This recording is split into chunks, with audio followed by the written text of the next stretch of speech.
मेरे बच्चे, मैं जानती हूँ तुम अपने जीवन में सफल होने का लगातार प्रयास कर रहे हो, परंतु तुम्हें इसमें असफलता ही प्राप्त हो रही है। किंतु आज मैं अपने संदेश में तुम्हें जो बताने जा रही हूँ वह तुम्हारे जीवन के लिए अति महत्वपूर्ण है। तुम अपने जीवन में चाहते हो तुम्हें वह सब कुछ अवश्य प्राप्त होगा, किंतु उसके लिए तुम्हें मेरी वह सारी बातें माननी होगी जो मैं तुमसे कहूँगी, क्योंकि मेरे बच्चे, जब तक तुम अपने मन को एकत्रित नहीं करते तब तक तुम्हें किसी प्रकार से कोई भी कामयाबी हासिल नहीं हो सकती। इसलिए आज मेरी कही हुई बातों को ध्यान से सुनना। सबसे पहले कार्य तुम्हें जो करना है वह तुम्हें अपने जीवन को ठीक करना है, और उसे ठीक करते ही सब कुछ अपने आप ही ठीक होने लगेगा। तुम्हें सबसे पहले उन चीजों के लिए कार्य करना शुरू करना होगा जिन चीजों से तुम्हारा जीवन एक बेहतर भविष्य की ओर जाएगा, और वह तभी संभव है जब तुम अपने जीवन के लिए चिंतित रहोगे। यदि तुम्हें अपने जीवन के लिए चिंता नहीं रहेगी तो तुम कुछ भी नहीं कर सकते हो। तुम अपने जीवन में जब तक उद्देश्यों को लागू नहीं करोगे तब तक तुम्हारा जीवन ऐसा ही रहेगा, और बिना उद्देश्य के जीवन जीना बहुत कठिन होता है। जैसे एक मुसाफिर को उसके मंजिल का पता ना हो तो उसके लिए अपने मंजिल को ढूंढ पाना मुश्किल रहता है, वैसे ही यदि तुम्हें अपने जीवन का उद्देश्य ना पता हो तो तुम्हारे लिए सब कुछ मुश्किल ही बना रहेगा। तुम्हें अपने जीवन में हमेशा ही सत्य के मार्ग पर चलना है। तुम्हें उन चीजों से दूर रहना है जो चीज असत्य और बुराई की राह पर हो। मेरे बच्चे, जीवन में सच्चा इंसान ही सब कुछ हासिल करने की काबिलियत रखना है, तथा जो इंसान झूठ बोलते हैं वह केवल दूसरों के साथ साथ स्वयं को धोखा देते हैं। तुम्हें अपने जीवन में निर्धन लोगों की सहायता करनी चाहिए। ऐसा करने से तुम्हारे जीवन में मेरी कृपा तुम पर हमेशा बनी रहेगी, क्योंकि जिन लोगों की सहायता की आवश्यकता है यदि तुम उनको सहायता करो तो ऐसा करने से मैं खुश होती हूँ, और यदि मैं तुमसे प्रश्न हो गई तो तुम्हारे लिए वह सब चीज कर दूंगी जो तुम मुझसे चाहते हो। मेरे बच्चे, मैं जानती हूँ कि तुम दूसरों की भलाई के लिए सोचते हो और कभी किसी का बुरा नहीं करते। तुम्हारे अंदर जो भी गुण विद्यमान है वह तुम्हारी अच्छाई का प्रमाण है। मैं तुमसे इसलिए खुश हूँ क्योंकि तुम्हारे द्वारा किया गए इन अच्छे कार्यों को देखकर मुझे बहुत ज्यादा तुम पर प्रेम आता है, क्योंकि तुम मेरे वह भक्त हो जो परेशानी में होने के बावजूद भी दूसरों की सहायता करते हो। मैं तुम्हारी हर इच्छा को पूरा करूंगी जो तुमने मुझे मांगी है, लेकिन मेरे बच्चे, तुम्हें भी मुझसे वादा करना होगा। मैं चाहती हूँ कि तुम जीवन में सदा ही विनम्र और कोमल हृदय के रहो, जिस प्रकार तुम आज विनम्र और कोमल हो। मैं चाहती हूँ कि तुम जीवन में इसी प्रकार से स्वयं को रखो जैसे तुम आज हो, क्योंकि जो मेहनत करता है उसे सफलता अवश्य मिलती है। जैसे हमारे माता पिता जब एक बच्चा नवजात होता तो उसके दिन रात सेवा करते हैं, उसका कार्य करते, जो तुम्हें सफलता जरूर मिलेगी। इसलिए मेरे बच्चे, सच्चा सुख यही है कि तुम मेरे द्वारा दी गई शक्तियों का प्रयोग करो, बड़ों का आशीर्वाद लो, छोटों को सम्मान दो, अपने घर में सुख शांति से, प्यार से, संयम से सबके साथ मिलजुल कर रहो। मेरी एक बात और याद रखना, अपनी संगति तुम हमेशा अच्छे बनाए रखना, क्योंकि जिस व्यक्ति की संगति अच्छी होती है वह कभी भी जीवन में धोखा नहीं खा सकता है। जैसे एक मछली पूरे समुद्र को गंदा कर देती है, वैसे ही एक गलत संगति तुम्हारे पूरे जीवन को बर्बाद करके रख सकती है। इसलिए मेरे बच्चे, चाहे तुम किसी भी उम्र में हो, लेकिन अपने संगति का अच्छा होना बहुत आवश्यक है। अच्छी संगति से ही आपके अंदर अच्छे गुण आ सकते हैं, जिससे कि आप अपने जीवन में बदलाव ला सकते हैं और अपने जीवन को अच्छा बना सकते हैं। जो भक्त मेरे संदेश को अपने जीवन में अपना लेंगे वह कभी भी जीवन में दुखी नहीं होंगे, क्योंकि हमारे मित्र हमारे साथ सदा एक आईने की तरह होते हैं। अच्छे मित्रता वही है, अगर आप कोई यह गलत कार्य करते हैं तो वह आपको रोके और अच्छे कार्यों में आपको और ज्यादा प्रोत्साहन दे। सच्चे मित्रता की आपके जीवन में बहुत आवश्यकता होती है, क्योंकि सच्चा मित्र आपके जीवन में एक ही हो लेकिन अनेक बुरे मित्रों से अच्छा होता है। इसलिए आप अपने संगति अच्छी बनाए रखिए ताकि आप अपना जीवन अच्छे से व्यतीत कर सके। मेरे बच्चे, तुम ज्यादा से ज्यादा लोगों की मदद करना, क्योंकि तुम्हारे द्वारा किया गए कार्य से लोगों का भला होगा और उनके दिल से निकली दुआ तुम्हारे जीवन को सावर देगी, और यह सब देखकर मुझे बहुत खुशी होगी और मेरी कृपा दृष्टि तुम पर हमेशा बनी रहेगी। तुम्हारी माता कभी यह नहीं चाहती कि तुम मुझे हीरे सोना धन फल फूल या माता की सजावट की चौकी लगा कर दो। तुम मुझे खुश करो, यह तुम्हारी सबसे बड़ी भूल है। तुमने देखा होगा कि किसी गरीब के घर में उन चीजों की सुविधा नहीं होती है, परंतु फिर भी उनकी सच्ची लगन भक्त को देखकर मैं उन पर अपनी कृपा दृष्टि बना देती हूँ, क्योंकि उनके दिल से निकली हुई भक्ति और शक्ति मेरे दिल को छू जाती है। क्योंकि उनके मन में मुझे लेकर कोई भी लोग लालच नहीं होता।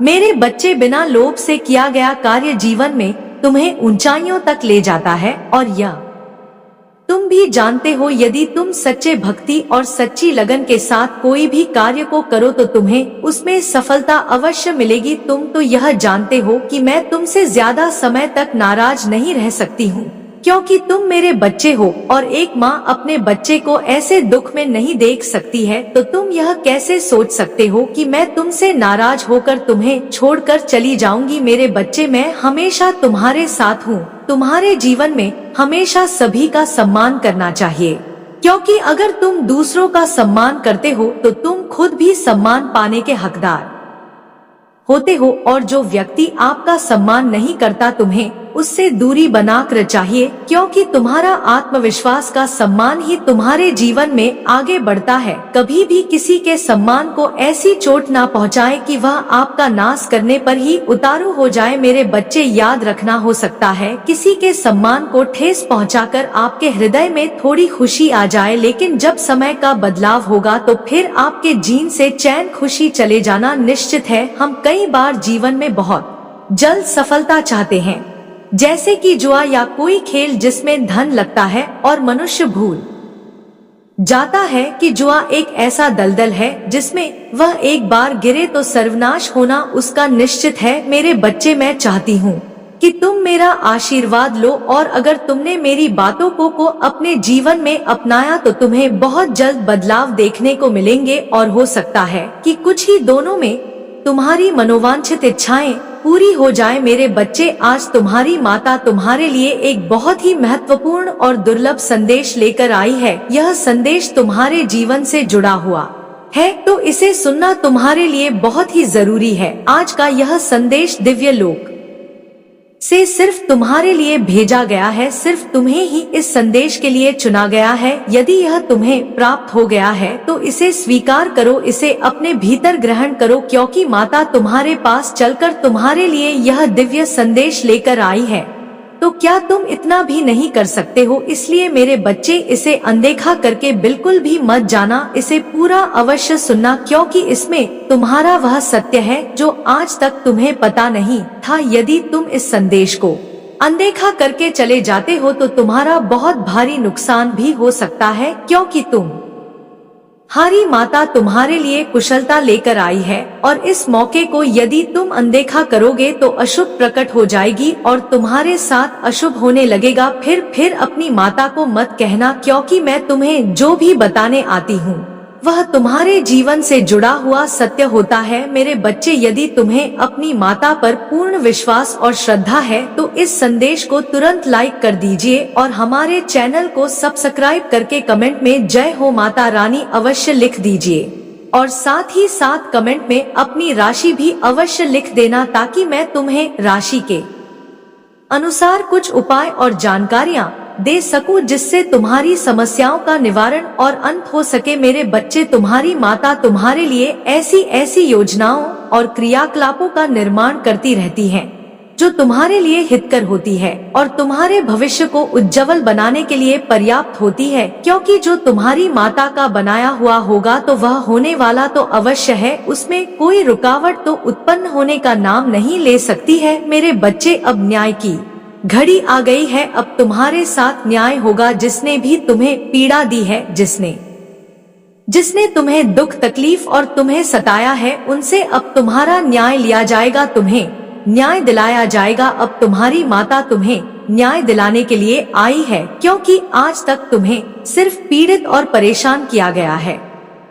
तुम्हारा किसी ने कोई साथ नहीं दिया और ना ही सहयोग किया। जितना तुम कर पाए उतना ही किया, ना ज्यादा नाकाम। और लोगों ने तुम्हें परेशान करने का अथक प्रयास किया, क्योंकि तुम बहुत ही दुर्बल और शांत स्वभाव के थे। तुम्हारी कमजोरी की वजह से लोग तुम्हें डराते धमकाते थे और तुम्हें पीड़ित करते थे। मेरे बच्चे, तुम जब अपना सीधा रास्ता जा रहे होते हो तभी भी लोग तुम्हें नहीं जाने देते। यदि तुम जाने का प्रयास भी करते हो तो लोग पीछे से पत्थर फेंक कर मारते और यह बातें बोलते हैं जो तुम्हारे हृदय को छू जाती है। तुम रोते हुए अपने रास्ते को चले जाते हो और पीछे मुड़कर भी नहीं देखते कि कौन क्या मेरे साथ कर रहा है। तुम सिर्फ अपनी माता पर, अपने भगवान पर यह सब चीज छोड़ देते हो कि मेरी माता ही अब मेरा न्याय करेंगी और मुझे न्याय दिलाएंगे, क्योंकि मैं अब इस जिंदगी से बहुत ही तंग आ गया हूँ। क्योंकि एक दिन का हो तो कहाँ जाए, यह तो प्रतिदिन का कार्य हो गया है। रोज के रोज लोग मुझे परेशान ही करते रहते हैं। कोई कभी मुझे अच्छा नहीं कहता और ना ही मेरे साथ चलता है और ना ही मेरा साथ देता है। मैं जो भी करता हूँ वह अकेला ही करता हूँ। मेरे पास कोई बैठने के लिए भी नहीं आता है और ना मुझसे कोई कुछ पूछता है और ना ही कोई बात करता है। इसलिए मैं बहुत ही चिंतित और व्याकुल रहता हूँ। मेरे बच्चे, यह सोचना भी तुम्हारा जायज है, क्योंकि इतना कष्ट जिसको भी मिलेगा वह सहन करे, चाहे वह कोई भी कार्य हो। लेकिन अब तुम्हें चिंता नहीं करना है। अब तो तुम्हें मेहनत के साथ आगे बढ़ना है, क्योंकि अब तो तुम्हारी माता तुम्हारे साथ है। क्या तुम्हें ऐसा नहीं लगता है? यह जो मैं बता रही हूँ, इन बातों पर तुम्हें विश्वास नहीं लगता? तुम्हें अपनी माता पर विश्वास नहीं है? यदि है तो हाँ लिखो कि हाँ, मुझे अपनी माता पर पूर्ण विश्वास है। वह मुझे न्याय दिलाएंगे, वह मेरी आशाओं को पूर्ण करेंगी और मेरे एक एक आंसुओं का बदला लेंगी। ऐसा मेरी माता अवश्य करेंगी। मेरे बच्चे, पीछे का जो समय तुम्हारा बीत गया सो बीत गया। पीछे तुम्हारे जीवन में जितनी भी दिक्कत है, परेशानी थी, वह तो होनी ही थी, क्योंकि कुछ चीजें ऐसी होती हैं जो तुम्हारे जीवन से बहुत गहराई से जुड़ी होती है, इसलिए उन्हें तो होना ही होता है। लेकिन मेरे बच्चे, अब आगे का आने वाला जो समय है वह तुम्हारे लिए बेहतर बनाया जाएगा। उसमें सुनहरा मौका तुम्हारे लिए लेकर आया जाएगा, क्योंकि बात वह नहीं है कि कितने लोगों ने परेशान और पीड़ित किया। उन्होंने जो किया वह अपना कर्म किया, वह उनका कर्म है। उन्होंने तुम्हारे साथ अच्छा किया या बुरा किया, परंतु यदि तुमने बुरा किया होता तो आज तुम्हारी माता तुम्हारे साथ उपस्थित ना होती और तुम्हारे सामने खड़े होकर बात ना कर रही होती। यह तुम्हारे सहन करने की क्षमता है। तुमने सहन किया और मुझ पर विश्वास बनाया, तभी तो तुम्हारी माता तुम्हारे सम्मुख खड़ी है और तुम्हें एक अच्छा और शुभ संदेश दे रही है। मेरे बच्चे, इंसान की इंसानियत उसी को कहा जाता है जब इंसान एक दूसरे की अहमियत और गरिमा को समझे, एक दूसरे के दुख और तकलीफों को समझे। जब तुम इंसान होकर इंसान के काम नहीं आओगे तो तुम्हें इस संसार में जीने से क्या मतलब है। लोगों को तो यह करना चाहिए कि वह चाहे जो भी हो, यदि वह किसी संकट में है, यदि वह किसी पीड़ा में है या उसे कोई आर्थिक और भौतिक परेशानी है, तो उसमें यथाशक्ति सहयोग करना चाहिए, ना कि उसका मजाक बनाना चाहिए और ना ही हंसी उड़ानी चाहिए। यदि तुम उस समय पर उस व्यक्ति की हंसी उड़ाते हो तो तुम बहुत बड़ा पाप करते हो। परंतु यदि समय पलट गया और तुम्हारी भी दशा वैसी हो गई तो अब तुम बताओ तुम्हारे साथ क्या होगा? होगा वही जो तुमने किया है, जो तुमने बोया है वही तो तुम्हें काटना पड़ेगा। यही तो नियम है, यही विधि का विधान है। तुम्हें इसे समझना चाहिए। सारे विधि विधान को तुम जानते भी हो कि कौन से पाप का कौन सा दंड मिलता है। मेरे बच्चे, इन सब चीजों को जानते हुए भी लोग ऐसे ऐसे दुराचार करते हैं जो नहीं करना चाहिए, और इस दुराचार को समाप्त करने वाला कोई नहीं होता है, क्योंकि समाज में इस कलयुग में इतना भ्रष्टाचार और लूटमार काटमार चल रहा है कि लोग एक दूसरे को समझ ही नहीं रहे हैं। इंसान ही इंसान को काट रहा है, इंसान ही इंसान को मार रहा है। इसमें ईश्वर की तो भूमिका ही खत्म हो गई है। लेकिन मेरे बच्चे, जो भी ऐसा करता है वह एक राक्षस प्रवृत्ति का होता है। वह उस समय तो कर लेता है, परंतु बाद में उसे कठोर से कठोर जब दंड मिलता है तब उसकी पीड़ा से पूरा संसार गूंज उठता है। यही एक रीति है। वह इतना चीखता और चिल्लाता है कि पूरा ब्रह्मांड उसकी चीख से गूंज जाता है और उसे बचाने वाला कोई नहीं होता है। इसलिए मेरे बच्चे, इंसानियत को समझो और एक दूसरे के काम आओ। जब तुम किसी की मदद करोगे तो दूसरा भी तुम्हारी मदद करने के लिए तैयार होगा। यदि तुम किसी की मदद नहीं करोगे तो दूसरा भी तुम्हारी मदद करने के लिए तैयार नहीं होगा। यही एक नियम है, यही एक रीति है मेरे बच्चे। जब तक तुम्हारी सांस में सांस है तब तक अच्छे कर्म कर लो, अपने इष्ट, अपने भगवान का भजन कीर्तन कर लो। जब तुम्हारी सांस तुम्हारे शरीर से विलग हो जाएगी तो तुम्हें पूछने वाला कोई नहीं रहेगा, ना तुम्हारा अपना ना कोई पराया। तुम्हारा सामना होगा तो केवल परमात्मा से होगा, जो तुम्हारे कर्मों का लेखा जोखा ले रहे होंगे। यदि तुम्हारे कर्म सही है तो तुम्हें कोई पीड़ा और कष्ट नहीं दिया जाएगा। यदि तुम्हारे कर्मों का बोझ ज्यादा है तो तुम्हें इस प्रकार का कठोर दंड दिया जाएगा कि तुम्हारी रूह करा उठेगी और त्राही करेगी, परंतु परमात्मा के देवदूत तुम पर प्रहार करना बंद नहीं करेंगे। मेरे बच्चे, यह सिर्फ तुम्हारे लिए नहीं है सभी के लिए है। जो भी अपने कर्म को उल्टे रास्ते पर ले जाकर चलता है, यानी कि उल्टे सीधे काम करता है और अपने दिनचर्या बुरे कार्यों से शुरू करता है, उसे तो अच्छाई से कोई मतलब ही नहीं और ना ही धर्म की कोई मर्यादा है। लेकिन मेरे बच्चे, जिसके जिसके साथ यह सब घटनाएं घटित होती हैं, उनको सिर्फ अपने अंदर धैर्य रखना चाहिए, बाकी सब मुझे समर्पित कर देना चाहिए। तुम्हारी माता तुम्हारे साथ ऐसा न्याय करेंगी कि तुम देखते रह जाओगे। जैसे जैसे उन्होंने तुम्हें पीड़ा दी है, जैसे जैसे उन्होंने तुम्हारे साथ गलत व्यवहार किया है, जैसे जैसे उन्होंने तुम्हें सताया है, उससे कहीं ज्यादा तुम्हारी माता उन्हें कठोर दंड देंगी, उन्हें कठोर पीड़ा देंगी। उनके कठोर पीड़ा और गर्जना से पूरा ब्रह्मांड काम उठेगा। यही तो तुम्हारी माता कान याद है, जब यह न्याय करती है तो आकाश में गर्जना शुरू हो जाती है। यदि तुम्हें अपनी माता की शक्तियों पर विश्वास है और उनकी महिमा पर भरोसा करते हो तो हाँ लिखो कि हाँ, मुझे अपनी माता पर पूर्ण विश्वास है, जरा भी शंका मुझे नहीं है अपनी माता पर, क्योंकि मेरी माता न्याय की देवी है, वह हमेशा न्याय करती है। आज जो सत्य उन्होंने मेरे सामने प्रस्तुत किया है उसकी मूल अवधारणा मैं ही हूँ। मेरे जीवन में ही ऐसी घटनाओं का क्रम हुआ है, मैं ही इन घटनाओं के बीच में पिस रहा हूँ। तो आज मेरी ने मुझे यह सब बताकर मुझ पर अपनी कृपा दृष्टि की है, और ऐसी कृपा दृष्टि की है जिससे कि मैं बहुत ही प्रसन्न हो गया हूँ। आज तक मैं अभी तक खुश नहीं हुआ था और ना ही मेरे मुख पर तनिक भी प्रसन्नता थी। आज मैं अपनी माता की बातों को सुनकर बहुत प्रसन्न हुआ, मेरा मुख प्रसन्नता से उभरा हुआ है। मैं यह देखते हुए अभी तक रो रहा था, यह संसार कितना मतलबी है, कोई भी मुझे साथ देने के लिए नहीं आ रहा है और ना ही मेरी कोई मदद करने के लिए तैयार है। मैं देख रहा था कि इस संसार को भगवान ने किस निर्दयता से बनाया है, जो यहाँ के इंसान एक दूसरे के लिए नहीं बने हैं, सिर्फ वह बने हैं तो मारने और काटने के लिए बने हैं। ऐसी तो दशा इस संसार की हो गई है जिसे देखकर 7 पीढ़ियां कांपने लगी करती है। मेरी माता, मैं आपसे एक विनती करना चाहता हूँ, आपने इतना घोर कलयुग क्यों बनाया? इस कलयुग में यदि इसी प्रकार से चलता रहा तो यहाँ पर लोगों का जीने से क्या मतलब है? सब एक दूसरे में ही लड़ झगड़ कर मर जाएंगे, एक दूसरे का ही देखा नहीं जा रहा है। मेरी माता, इस कलयुग रूपी संसार को, जो इसमें लिप्स और तृष्णा भरी हुई है, उसे दूर कीजिए, इंसान को सद्बुद्धि दीजिए, सही मार्ग दिखाइए, उसे विवेक दीजिए ताकि वह समझ सके कि मुझे किस प्रकार से अपने जीवन में रहना है और किस प्रकार से अपने जीवन का निर्वाह करना है, क्योंकि यह जीवन बार बार नहीं आएगा और ना ही आने वाला है। यदि तुम इसे अपने हाथ से ऐसे ही गवा दोगे तो तुम्हारा जीना व्यर्थ है। अगर इस धरती पर आए हो तो कुछ अपनी पहचान बनाकर अवश्य जाना, ऐसे ही नहीं।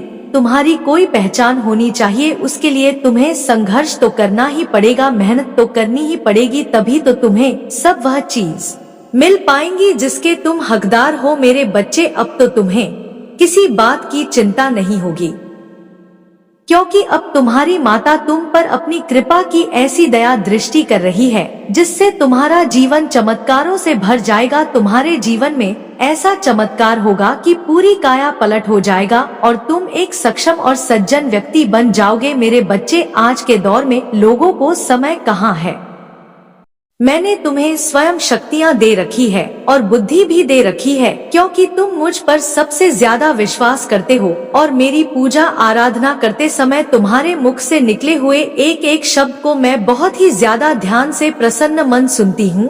और मैं जानती हूँ कि ना तो तुम्हें किसी का गलत करना पसंद है और ना ही किसी का गलत सहना, ना ही तुम्हारी सोच किसी के लिए गलत है और ना ही कोई तुम्हारे बारे में गलत सोचे तुमसे बर्दाश्त होता है। तुम छिन्न भिन्न हो जाते हो जब तुम किसी को इस प्रकार के भाव करते देखते हो, लेकिन मेरे बच्चे इस बात को भी समझना जरूरी है कि ऐसे व्यक्तियों से यदि सावधान ना रहा जाए तो बड़े से बड़ा व्यक्ति भी उससे धोखा खा सकता है। उसका कारण केवल इतना ही है कि ऐसे व्यक्ति कुछ इस प्रकार के भाव रखते हैं कि सामने वाले व्यक्ति को उनके बारे में पता ही नहीं चल पाता, और इसके साथ साथ वह ऐसा सोचते भी हैं कि मैं किसी भी कीमत पर इस व्यक्ति को अपने बारे में महसूस नहीं होने दूंगा। जो मैं कर रहा हूँ वह भी नहीं और जो मैं करना चाहता हूँ वह भी नहीं, क्योंकि मेरे बच्चे ऐसे व्यक्ति किसी के लिए बहुत बड़ा छलावा उत्पन्न करते हैं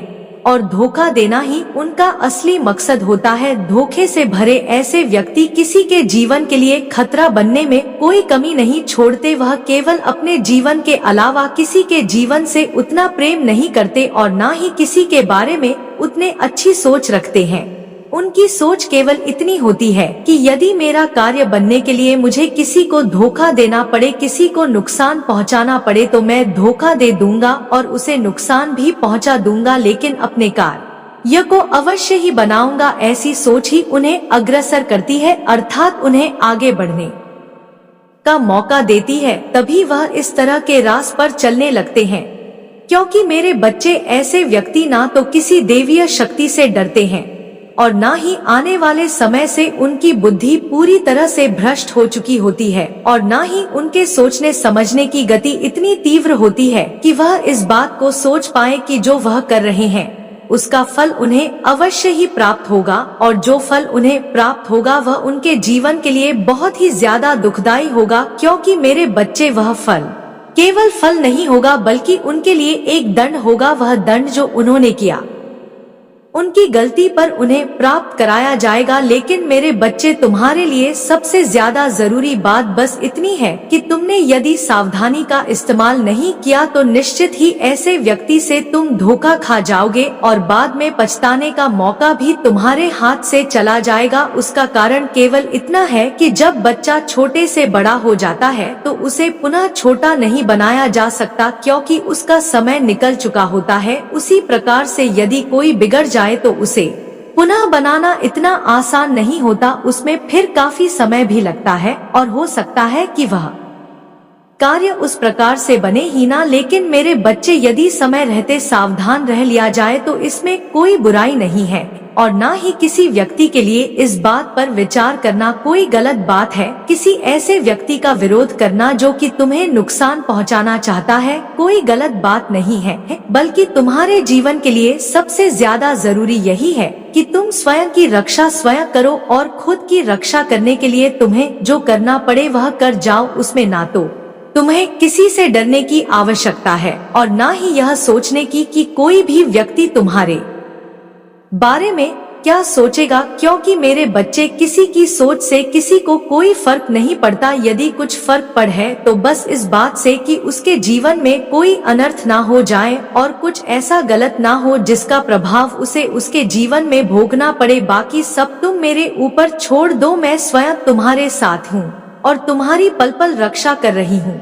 मेरा आशीर्वाद सदैव तुम्हारे साथ है। तुम्हारा कल्याण हो। जय हो माता रानी। हर हर महादेव। मेरे बच्चे, यदि तुम्हें यह मेरा संदेश प्राप्त हुआ है तो एक बात का बहुत अच्छे से स्मरण रखना कि उसका मन अब बदल रहा है, अर्थात जो उसके मन की शुभ धारा है उसमें परिवर्तन आ रहा है। इसी वजह से मैं तुम्हारे समक्ष कुछ ऐसी बातों को बताने आई हूँ जिन बातों का ध्यान रखना तुम्हें बहुत ज्यादा जरूरी भी है और तुम्हें ऐसी ही बातों का ध्यान रखना भी चाहिए और इस बात का स्मरण रखना चाहिए कि कुछ ऐसी बातें जो कि तुम किसी के लिए सोचते हो उन बातों का ध्यान रखना बहुत ज्यादा जरूरी है। क्योंकि मेरे बच्चे, जब किसी का मन किसी के लिए परिवर्तन होना प्रारंभ कर देता है तो वह परिवर्तन अच्छा भी हो सकता है और बुरा भी हो सकता है, लेकिन यह समझना उस व्यक्ति के लिए अत्यंत आवश्यक है जिसके लिए किसी का मन परिवर्तन हो रहा है। यदि कोई व्यक्ति तुमसे बहुत ज्यादा रूठ हो गया है और पुनः वह तुमसे बात करना प्रारंभ करना चाहता है, तो जरूरी नहीं